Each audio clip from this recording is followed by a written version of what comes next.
상식, 이 시간은 마가복음 10장 1절부터 12절 말씀을 통해서 성경적 결혼을 위한 그리스도인의 표준 설정, 배우자 선택 기준이라는 제목으로 말씀을 전하겠습니다.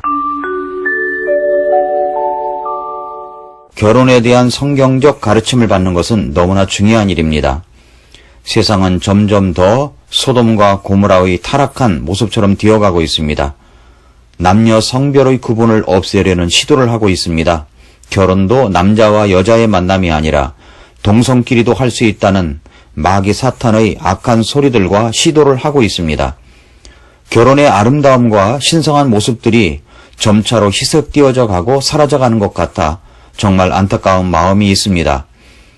그러나 우리 그리스도인들은 언제나 성경적 원칙을 가지고 있습니다. 여러분이 결혼을 앞두고 있는 그리스도인이라면 성경적 결혼을 해야 한다는 이 말씀을 놓치지 마시기 바랍니다. 여러분의 자녀가 앞으로 성장하여 결혼을 할 터인데 모든 부모님들이 아브라함이 이삭의 짝을 맺어주기 위해서 모든 것을 주도하며 믿음의 짝을 맺어 주었듯이 그렇게 해야 합니다. 오늘 말씀은 결혼 생활의 성공의 가장 기본적이 되는 것, 배우자 선택 기준에 대해서 살펴보겠습니다. 성경을 통해서 가르침을 받은 성경적 결혼관과 그 표준 설정, 배우자 선택 기준은 어떠해야 합니까? 첫째, 상대방이 그리스도인입니까? 살펴봐야 됩니다.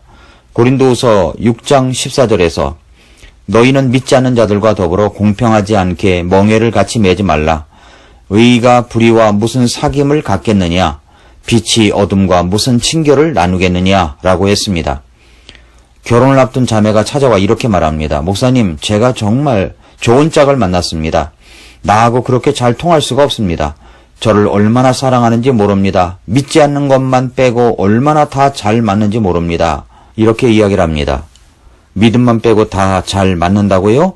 그것은 전체가 다 안 맞는다는 것입니다.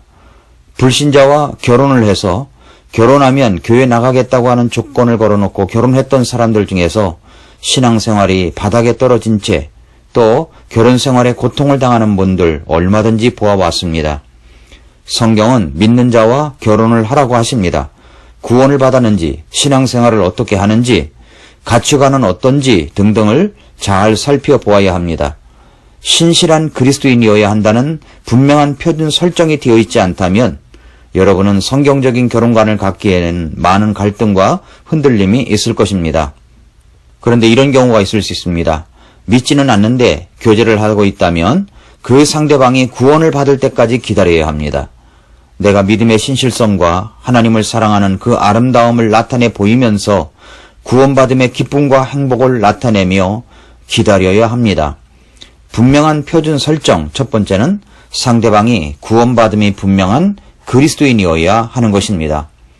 둘째, 우리는 공동의 삶의 목표를 위해서 함께 헌신할 수 있는가 하는 것입니다.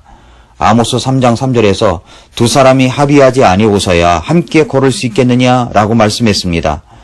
상대방이 구원받음이 분명한 그리스도인뿐만 아니라 주님 안에서 주신 꿈과 가치를 함께 그 공동의 목표를 위해서 헌신하며 살아갈 수 있는가 하는 것을 살펴봐야 됩니다.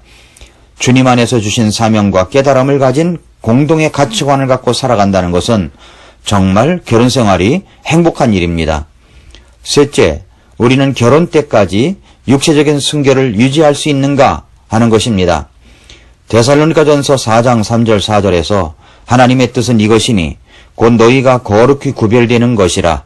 너희는 음행을 삼가고 너희 각 사람이 거룩히 구별함과 존귀함으로 자기 그릇을 소유할 줄 알되 라고 말씀했습니다. 결혼 전 두 사람은 물론 사랑하는 사이입니다. 그럴 때 남자는 여자에게 말하기를 사랑하는 사이니까 함께 잠을 자도 좋은 것이 아니냐고 여자에게 말합니다. 그럴듯한 제안입니다.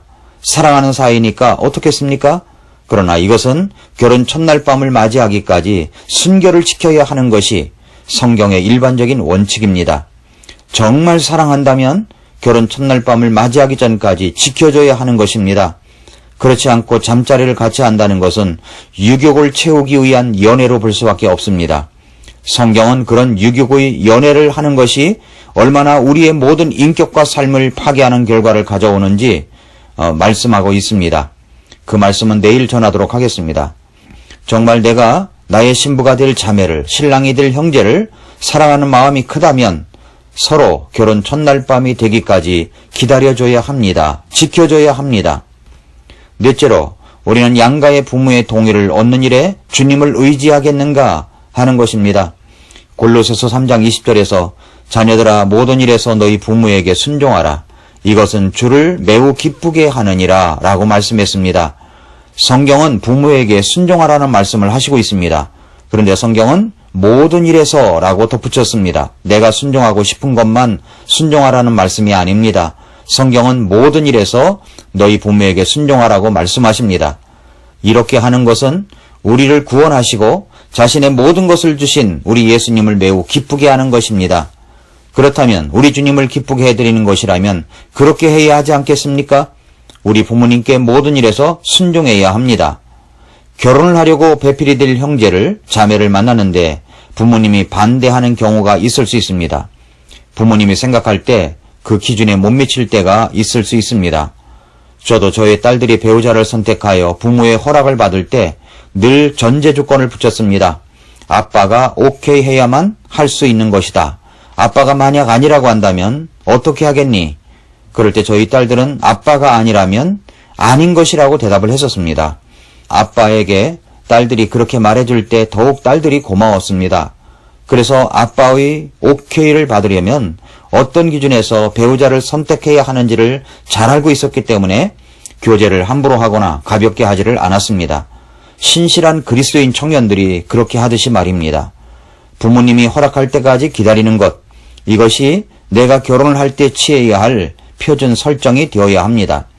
나는 그렇게 좋은데 하나님의 뜻이라고 믿는데 부모님이 반대하면 어떻게 해야 합니까? 그때는 부모님이 허락해 줄 때까지 기다리는 것이 좋습니다. 그리고 부모님에게 더 정중하고 바른 태도로 내가 사랑하고 평생을 같이 할 수 있는 사람이 이 사람뿐이라는 것을 보여드리고 설득해야 하며 기도하면서 기다려야 하는 것입니다. 다섯째로, 우리는 주님의 때에 결혼하기까지 기다릴 수 있는가 하는 겁니다. 전도서 3장 1절에서 하늘 아래 모든 일에는 시기가 있고 모든 목적하는 것에는 때가 있도다 라고 말씀했습니다. 모든 것이 가능해도 그때가 우리 주님의 때에 해야 하는 것입니다. 이렇게 그리스도인으로서 결혼을 할 때 표준 설정을 해놓고 주님 안에서 그런 배우자를 만나도록 기도해야 합니다. 이런 표준 설정이 되어 있지 아니하면 그저 감각적으로 매력만 보면서 이야기만 통한다고 생각하면 상대방이 그리스도인인지 아닌지, 같은 가치관을 갖고 있는지 아닌지를 생각하지 않고 쉽게 결혼을 결정할 수 있습니다. 결혼을 앞두고 있는 형제자매 여러분, 또 앞으로 자녀들의 결혼을 생각하면서 기도하는 성도 여러분, 결혼 정년기에 있는 자녀나 부모님이나 그리고 앞으로 자식을 결혼시켜야 할 부모로서 이렇게 그리스도인으로서의 분명한 결혼관을 갖고 있어야 이 세상에서 믿음의 가정을 세우는데 성공할 수 있다는 것을 잊지 마시기를 바랍니다. 여기까지 말씀을 드리면 이런 기준 없이 이미 결혼을 한 분도 있을 것입니다. 믿지 않는 배우자와 결혼을 하여 사시는 분도 있을 것입니다. 이런 분들은 어떻게 해야 합니까? 지나간 과거의 믿음이 없이 행했던 우리들의 모습을 기억한다면 무엇보다 먼저 하나님 앞에서 바른 기준을 갖지 못하고 살아왔던 삶의 태도에 대해서 주님께 용서를 구하시기 바랍니다. 그리고 이제는 현재의 나의 상태를 그대로 인정하고 그대로 우리 주님께 올려드리면서 여기서 가장 최선의 것을 행할 수 있게 달라고 지혜와 능력을 구해야 합니다. 아직 배우자가 구원받지 않았다면 무엇보다 여러분이 먼저 하나님 앞에서 그 배우자가 구원받기를 기도해야 합니다. 그리고 주님 안에서 주님께서 인정하시는 공동의 가치를 향하여 꿈을 갖고 나아갈 수 있도록 기도해야 하는 것입니다. 남편이 구원받지 않고 고통 가운데 있는 아내된 여러분, 베드로전서 3장 1절은 이렇게 말씀합니다. 아내들아, 이와 같이 너희도 너희 남편에게 복종하라. 이것은 누가 말씀에 순종하지 아니하여도 그들 또한 말없이 아내의 행실을 통해 얻고자 함이니 두려움이 동반된 너희의 정숙한 행실을 그들이 눈여겨보느니라고 하셨습니다. 하나님을 두려워하고 공경하는 것이 동반된 아내의 정숙한 행실을 통해 구원받지 않은 남편을 구원받게 할 수 있는 것입니다. 아내가 구원받지 않아 늘 갈등과 고민 가운데 있는 남편된 여러분, 베드로전서 3장 7절은 이렇게 말씀합니다.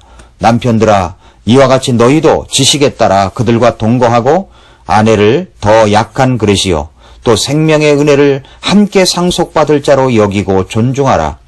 그리하여야 너희 기도가 방해를 받지 아니하리라고 하셨습니다. 믿지 않은 아내를 구원할 수 있는 가장 강력한 도구는 바로 남편입니다. 아내를 소중히 여기고 존중히 여겨주면서 내 아내가 생명의 은혜를 함께 상속받을 자로 여기고 구원받기를 위하여 간절히 기도하시기를 바랍니다. 사랑하는 성도 여러분, 오늘 말씀이 이 방송을 듣고 있는 여러분에게 해당되지 않는 분들은 없을 것입니다. 결혼을 앞두고 있는 형제자매는 물론이고 자녀의 결혼을 앞두고 있는 부모님들, 그리고 자손들이 올바른 믿음 안에서 살아가도록 하기 위하여 늘 기도하는 할아버지, 할머니들도 자손들이 분명한 믿음의 설정, 결혼의 표준 설정이 있어야 함을 알고 기도해야 될 것입니다. 그렇습니다. 우리 모두는 그리스도 안에서의 결혼에 대한 분명한 표준 설정을 해 놓아야 됩니다. 그래야 하나님께서 원하시는 경건한 가정이 타락한 이 세상의 문화에 빛과 소금으로 자리 잡게 될 것입니다.